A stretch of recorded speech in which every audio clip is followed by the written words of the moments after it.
워싱턴이 뒤흔들렸습니다. 미국 10대와 20대 사이에서 절대적이던 아이폰의 지위가 무너지기 시작한 것입니다. 갤럭시 점유율이 31%까지 치솟으면서 애플 본사는 비상이 걸렸어요. 하지만 진짜 충격은 따로 있었습니다. 미국 정부와 주요 기업들까지도 갤럭시 도입을 검토하기 시작한 겁니다.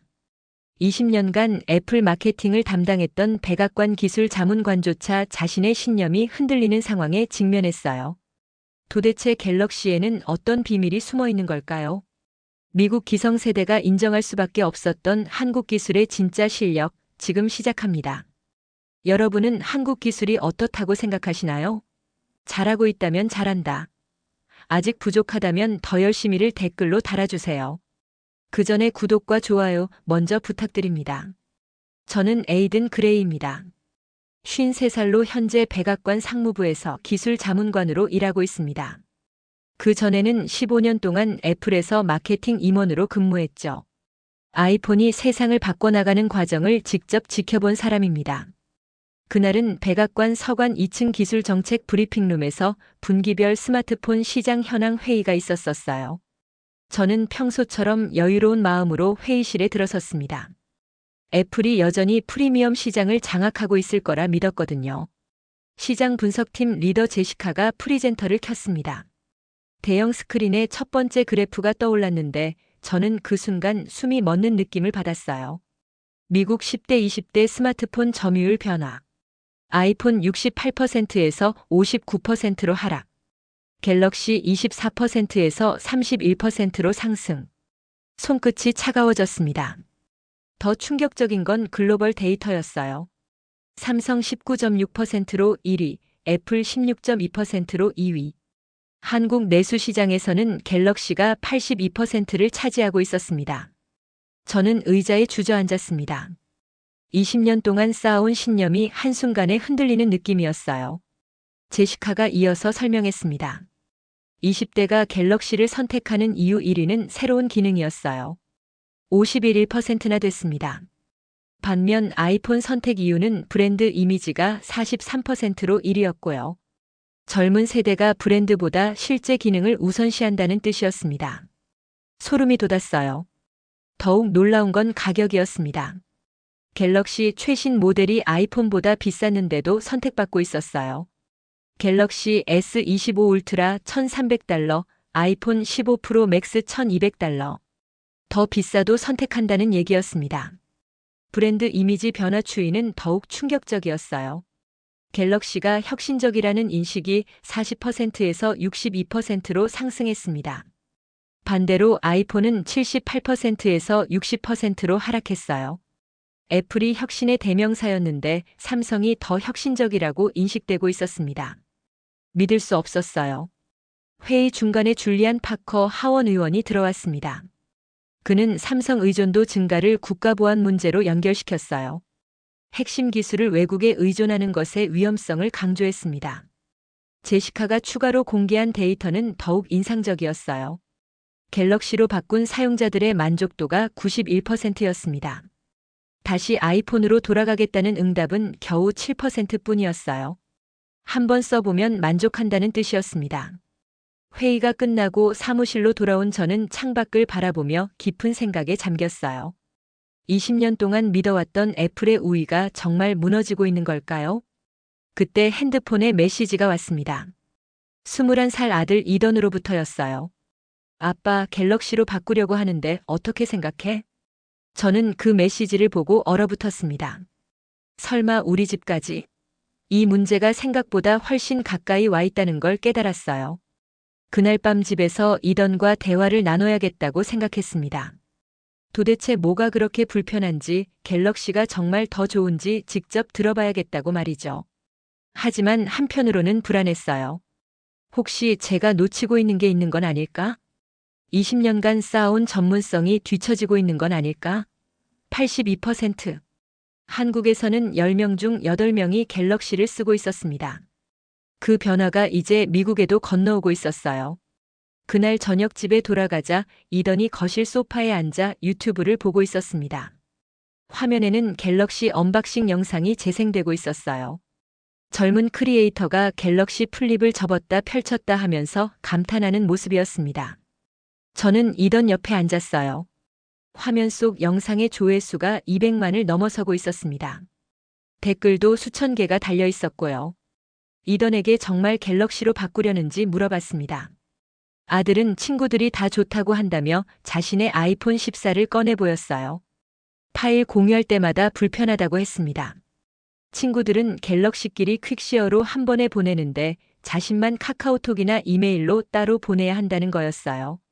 수업 중 필기할 때도 마찬가지였습니다.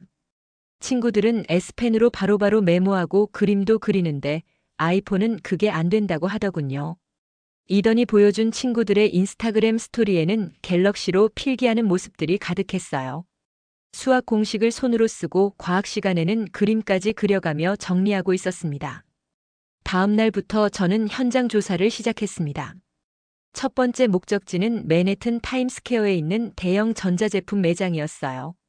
오전 10시쯤 도착했는데 스마트폰 코너에 생각보다 많은 사람들이 몰려 있었습니다. 놀라운 건 갤럭시 체험존 앞에 줄이 서 있다는 거였어요. 특히 20대로 보이는 젊은 고객들이 대부분이었습니다. 반면 아이폰 코너는 상대적으로 한산했어요. 저는 한 구석에 서서 고객들의 행동을 관찰했습니다. 한 대학생이 갤럭시 폴드를 펼치며 신기해하고 있었어요. 화면이 태블릿만큼 커지자 감탄사를 연발했습니다. 다른 고객은 갤럭시 플립으로 셀카를 찍고 있었어요. 반으로 접어서 각도를 조절하며 촬영하는 모습이 인상적이었습니다. 아이폰으로는 불가능한 촬영 방식이었죠. 매장 직원과 대화해본 결과 아이폰에서 갤럭시로 바꾸는 고객이 많아졌다고 했어요. 특히 학생들이나 직장인들이 업무나 학습 효율성 때문에 바꾼다는 얘기였습니다. 실제로 그날 오후까지 지켜본 결과 갤럭시를 구매하는 고객이 아이폰을 구매하는 고객보다 더 많았어요. 그것도 상당한 차이로 말입니다. 이튿날에는 컬럼비아 대학교 캠퍼스를 방문했습니다. 도서관과 카페에서 학생들의 스마트폰 사용 패턴을 관찰해 봤어요. 한 스터디 그룹에서 놀라운 광경을 목격했습니다. 5명의 학생이 모두 갤럭시를 꺼내놓고 과제를 하고 있었거든요. 한 학생이 자료를 선택하니까 나머지 학생들의 갤럭시에 즉시 공유되더군요. 퀵시어 기능이었습니다. 몇 초 만에 모든 자료가 공유되는 걸 보며 저는 감탄했어요. 정말 효율적이었거든요.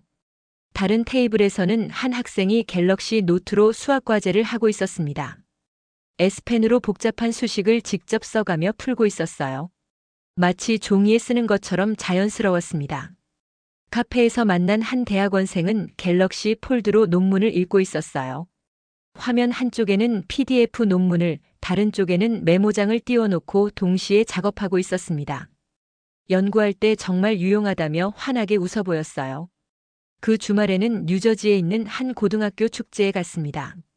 청소년들의 스마트폰 사용 패턴도 궁금했거든요. 학생들이 만든 부스에서 영상 제작 과정을 볼 수 있었어요. 놀랍게도 대부분 갤럭시로 촬영하고 편집까지 하고 있었습니다. 갤럭시 플립의 힌지 각도를 이용한 독특한 앵글의 영상들이 인상적이었어요. 한 학생은 갤럭시의 AI 자막 기능을 보여줬습니다. 영어로 말하면 실시간으로 자막이 생성되는 걸 보며 저는 놀라지 않을 수 없었어요. 일주일간의 현장 조사를 마치고 저는 복잡한 심정이 되었습니다. 데이터로만 봤을 때와 실제로 경험해 본 것은 차이가 컸어요. 젊은 세대들이 갤럭시를 선택하는 이유가 명확히 보였거든요. 효율성, 편의성, 새로운 경험, 이 모든 것이 그들의 일상 속에서 자연스럽게 녹아들어 있었습니다. 이제 저도 인정할 수밖에 없었어요.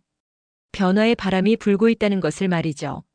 셋째 날, 저는 뉴욕 맨해튼에 있는 마운트 시나이 병원을 방문했었습니다.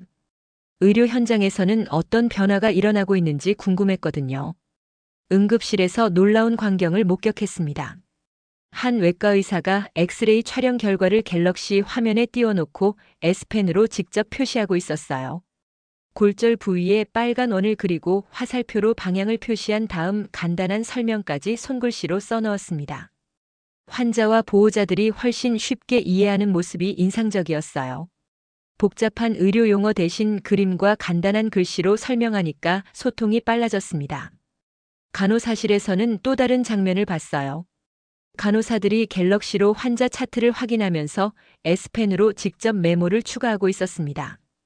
투약 시간, 특이사항, 환자 상태 변화를 실시간으로 기록하고 있었어요.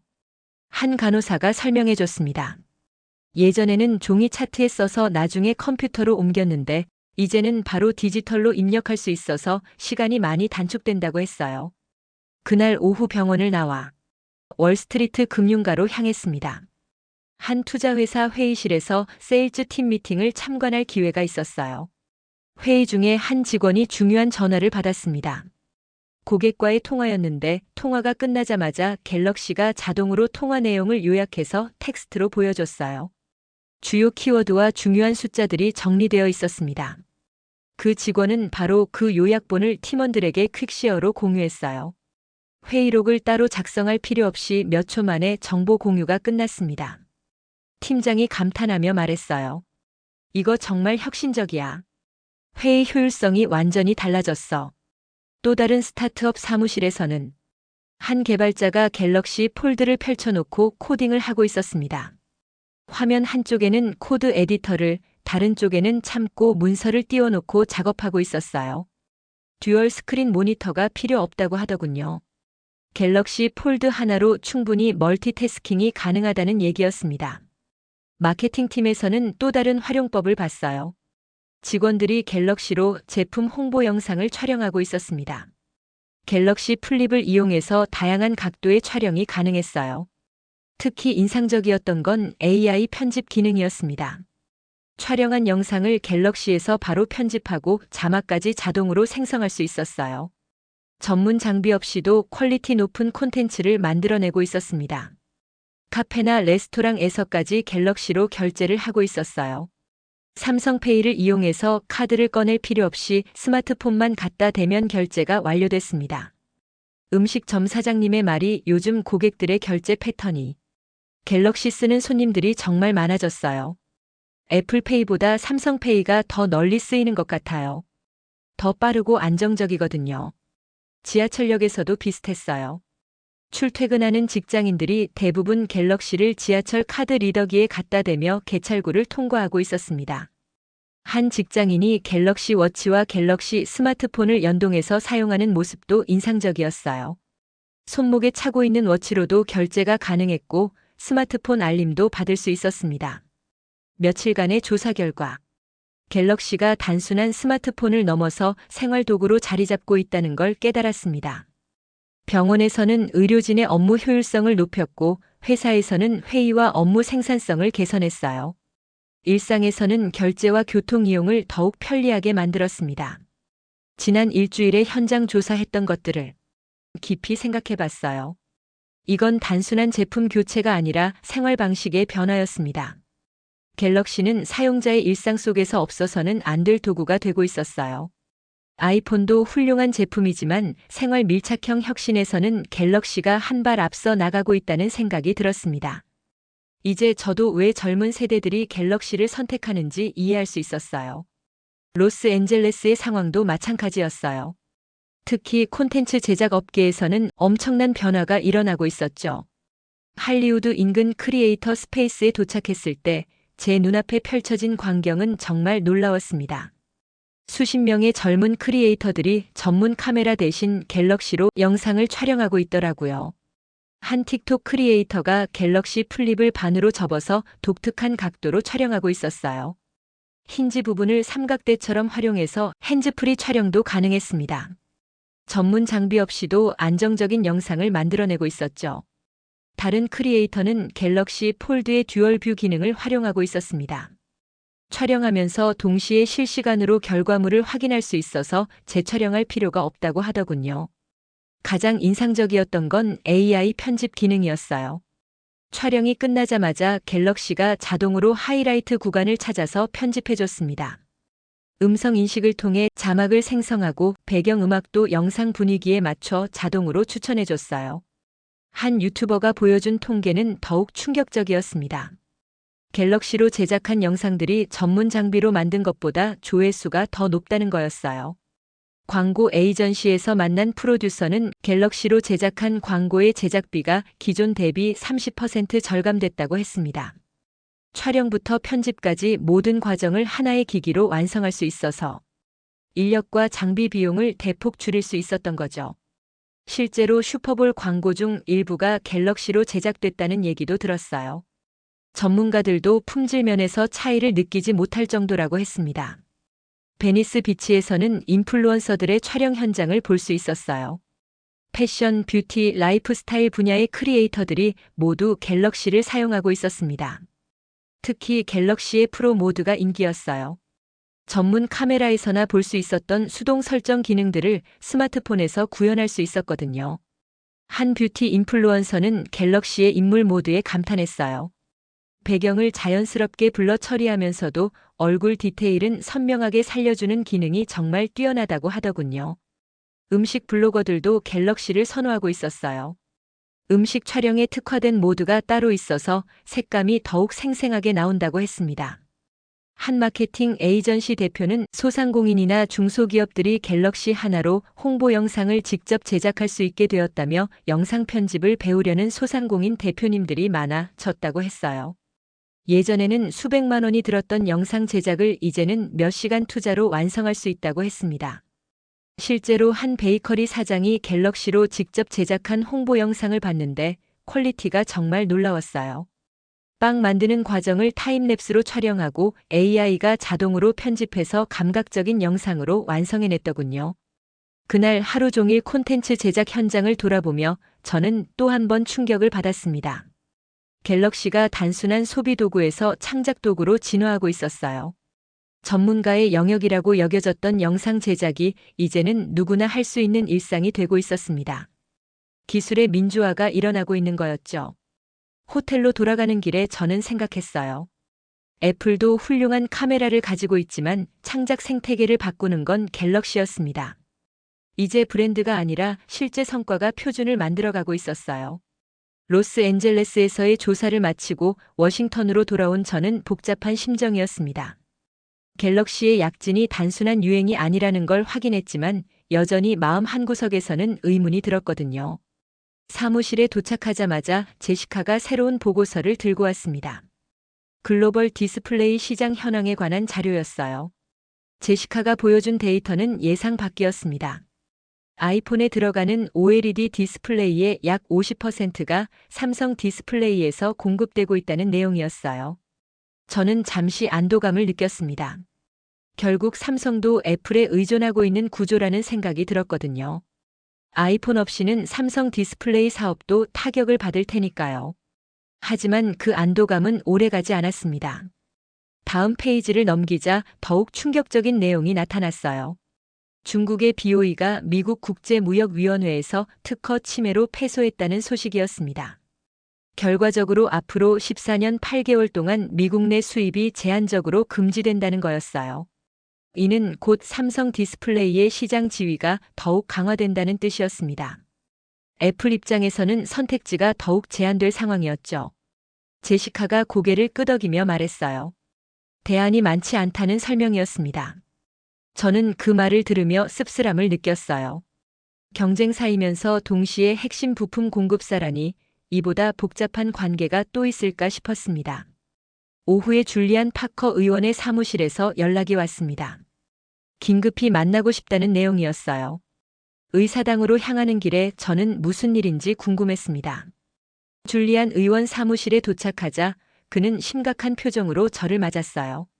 책상 위에는 여러 자료들이 펼쳐져 있었습니다. 그가 보여준 자료는 미국 내 주요 기업들의 갤럭시 도입 현황을 정리한 문서였어요. 구글, 마이크로소프트, 아마존 같은 빅테크 기업들도 업무용으로 갤럭시를 도입하고 있다는 내용이었습니다.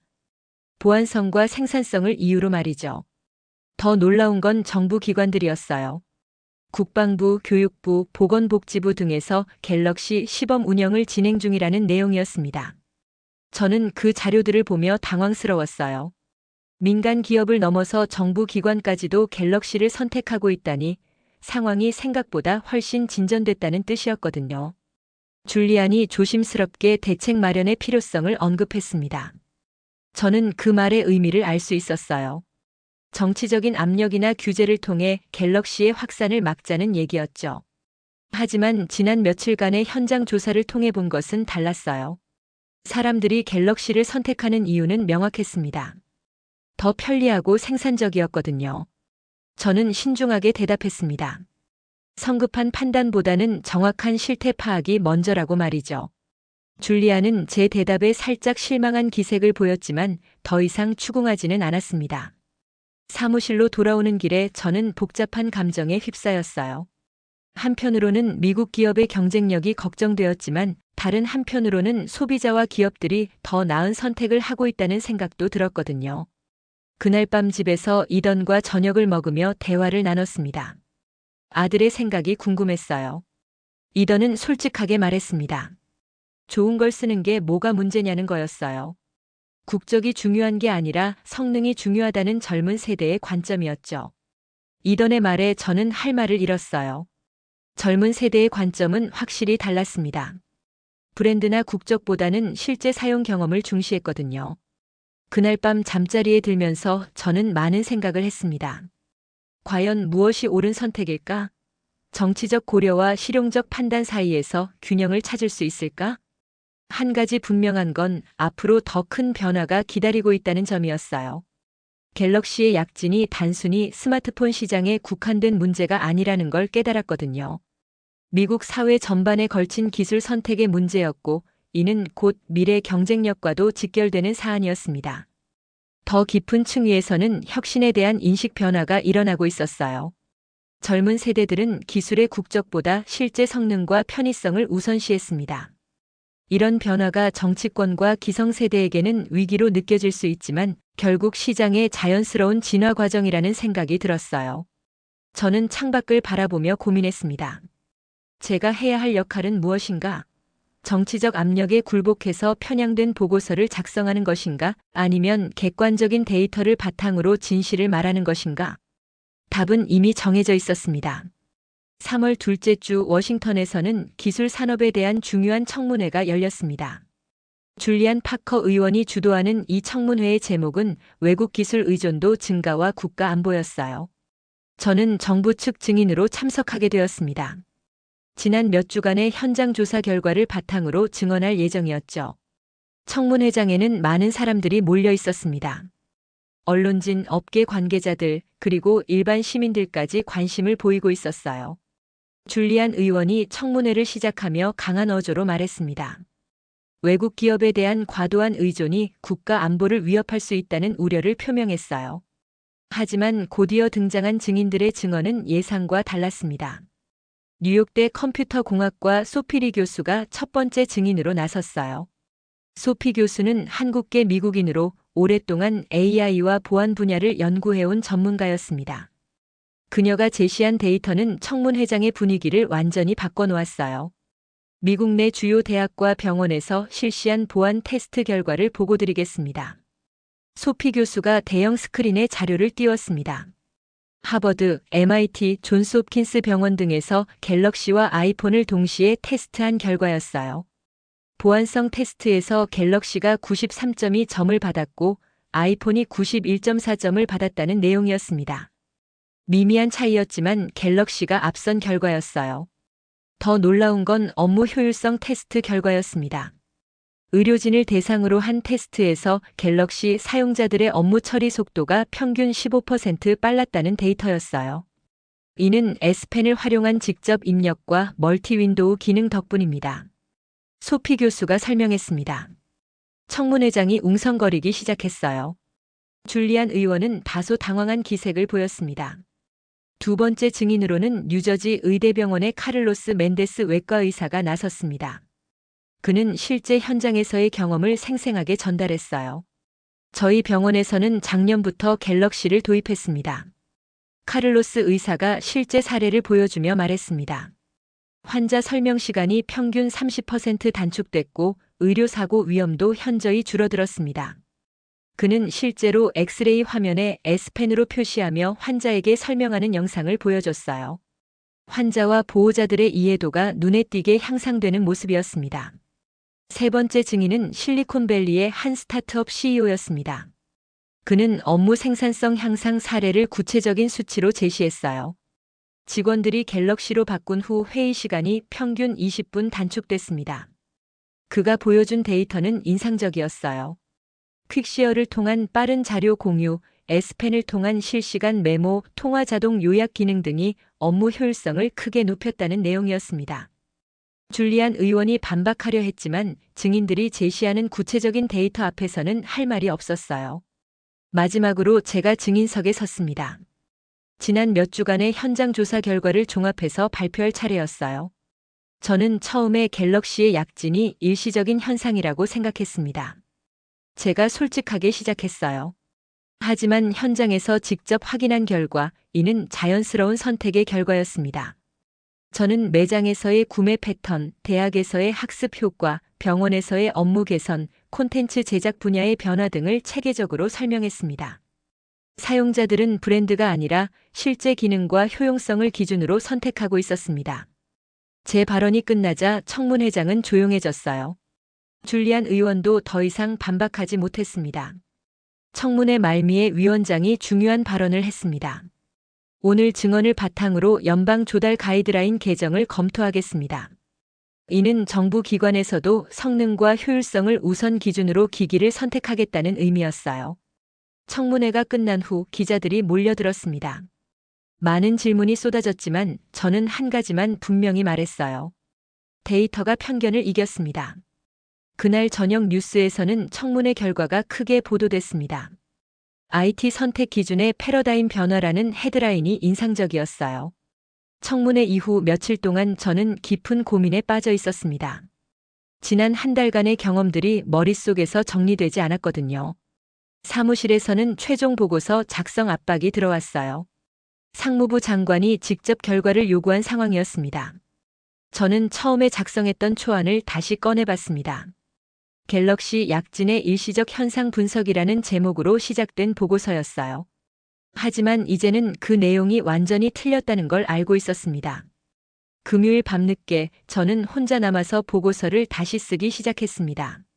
새벽 2시까지 키보드를 두드리며 지난 한 달의 경험을 정리했어요. 새로운 제목은 미국 스마트폰 시장의 패러다임 변화와 정책 방향이었습니다. 갤럭시의 성공을 꼼수나 일시적 현상이 아닌 기술 혁신의 자연스러운 결과로 분석했어요. 보고서의 핵심 결론은 명확했습니다. 소비자들이 브랜드 충성도보다 실제 성능과 생활 편의성을 우선시하고 있다는 점이었어요. 특히 젊은 세대일수록 이런 경향이 뚜렷했고, 이는 앞으로도 지속될 가능성이 높다고 분석했습니다. 보고서 작성 중간에 이던이 새벽에 깨어나서 저를 찾아왔어요. 아빠 아직 일해? 이던이 걱정스럽게 물어봤습니다. 응, 중요한 보고서 쓰고 있어. 제가 대답하자 이던이 제 화면을 들여다봤어요. 갤럭시에 대한 보고서네. 드디어 인정하는 거야? 이던의 질문에 저는 잠시 멈췄습니다. 인정한다는 표현이 적절했어요. 지난 20년간 쌓아온 편견을 내려놓고 현실을 받아들이는 과정이었거든요. 그래, 좋은 건 좋다고 인정해야지. 제가 웃으며 대답했습니다. 이던이 환하게 웃으며 자기 방으로 돌아갔어요. 그 모습을 보며 저는 뿌듯함을 느꼈습니다. 보고서의 마지막 부분에서 저는 정책 제언을 포함시켰어요.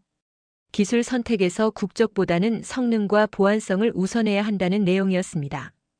또한 미국 기업들도 갤럭시의 성공 요인을 분석해서 더 나은 제품을 만들어야 한다고 강조했어요.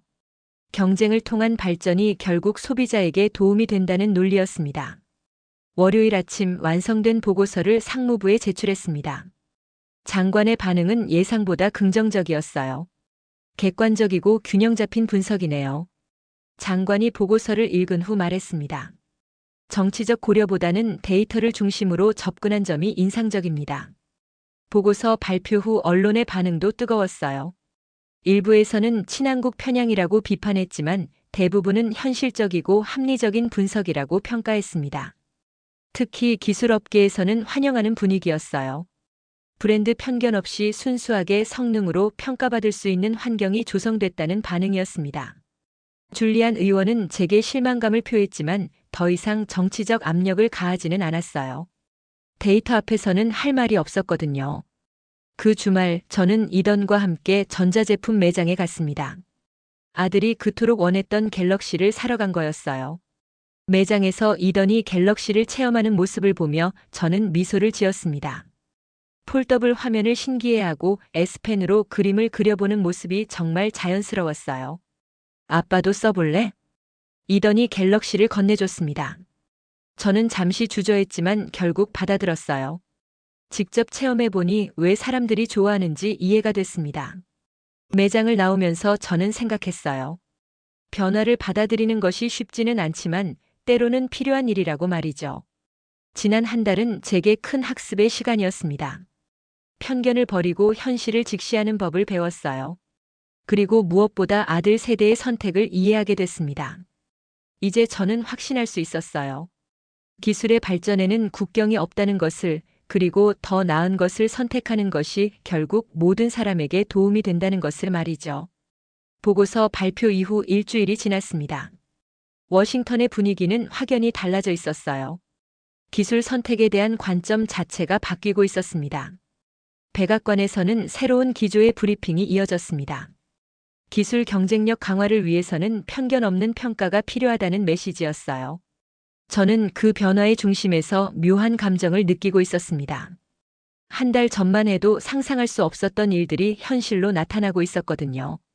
목요일 오후 백악관에서 기자 브리핑이 있었습니다. 제가 참석해서 질문에 답변하는 자리였어요. 한 기자가 핵심을 찌르는 질문을 했습니다. 앞으로 정부의 기술 구매 정책이 어떻게 바뀔지에 대한 질문이었어요.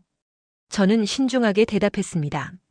성능과 보안성, 그리고 비용 효율성을 종합적으로 평가해서 최선의 선택을 하겠다고 말이죠. 다른 기자가 더 직접적으로 물어봤습니다. 갤럭시도 정부 조달 대상에 포함되는지에 대한 질문이었어요. 저는 모든 제품이 동등한 조건에서 평가받을 것이라고 답변했습니다. 브리핑이 끝난 후 한 젊은 기자가 개인적으로 질문을 했습니다. 개인적으로는 어떤 폰을 쓸 건지 묻더군요. 저는 잠시 망설였다가 주머니에서 갤럭시를 꺼냈습니다. 지난주에 이던과 함께 산 거였어요. 더 나은 걸 쓰는 게 당연하지 않겠냐고 답했죠. 그날 저녁 뉴스에서는 제가 갤럭시를 사용하는 모습이 방송됐어요. 전 애플 임원 갤럭시 선택이라는 자막과 함께 말이죠. 집에 돌아가서 이던과 함께 뉴스를 봤습니다. 아들이 웃으며 말했어요. 이제 친구들한테 자랑할 수 있겠다고 아빠가 갤럭시 써달라고 했다고 말이죠. 저는 웃음이 나왔어요. 한 달 전만 해도 상상할 수 없었던 대화였거든요. 그 주 금요일 예상치 못한 연락을 받았습니다. 삼성 북미지사에서 감사 인사를 전하고 싶다는 내용이었어요. 저는 정중히 거절했습니다. 제가 한 일은 객관적인 분석일 뿐 특정 기업을 위한 게 아니었거든요. 하지만 그들의 마지막 메시지는 인상적이었어요. 더 나은 세상을 만들기 위해 함께 노력하자는 내용이었습니다. 주말에 저는 포토맥 강변을 따라 산책했습니다. 지난 한 달을 돌아보며 많은 생각을 했어요. 변화는 생각보다 빨리 찾아왔습니다. 제 보고서 발표 이후 여러 주정부에서도 비슷한 정책 검토에 들어갔다는 소식이 들려왔어요. 기업들도 마찬가지였습니다. 브랜드 충성도보다는 실제 성능을 우선시하는 분위기가 확산되고 있었어요. 가장 큰 변화는 젊은 세대의 목소리가 더 크게 반영되기 시작했다는 점이었습니다. 그들의 선택이 시장을 이끌어가고 있었어요. 월요일 아침 출근길에서 지하철 안 풍경을 관찰해봤습니다. 갤럭시를 사용하는 사람들이 확실히 늘어났다는 걸 느낄 수 있었어요. 특히 젊은 직장인들 사이에서는 거의 절반 정도가 갤럭시를 사용하고 있었습니다. 집에 도착해서 갤럭시로 S펜을 꺼냈습니다. 그리고 오늘 하루를 정리하는 메모를 써내려갔어요. 더 나은 것을 선택하는 용기, 이것이 지난 한 달 동안 제가 배운 가장 소중한 교훈이었습니다. 그날 밤 창밖을 바라보며 생각했어요. 한 달 전만 해도 저는 고정관념에 사로잡혀 있었습니다. 20년간의 경험이 오히려 편견이 되어 현실을 제대로 보지 못하고 있었죠. 하지만 이제는 달랐어요. 데이터와 현장의 목소리에 귀 기울이는 법을 배웠습니다. 그리고 무엇보다 아들 세대의 지혜를 인정하게 됐어요. 갤럭시의 성공은 꼼수가 아니었어요. 진짜 혁신이었습니다. 사용자의 일상을 바꾸고 생산성을 높이고 새로운 경험을 제공하는 진정한 기술 발전이었죠. 여러분은 언제 고정관념을 버리고 더 나은 선택을 하셨나요? 이 이야기가 여러분의 마음에 닿았다면 구독과 좋아요로 응원해 주세요. 더 나은 것을 선택하는 용기, 그것이 우리가 앞으로 나아갈 방향이라고 믿습니다.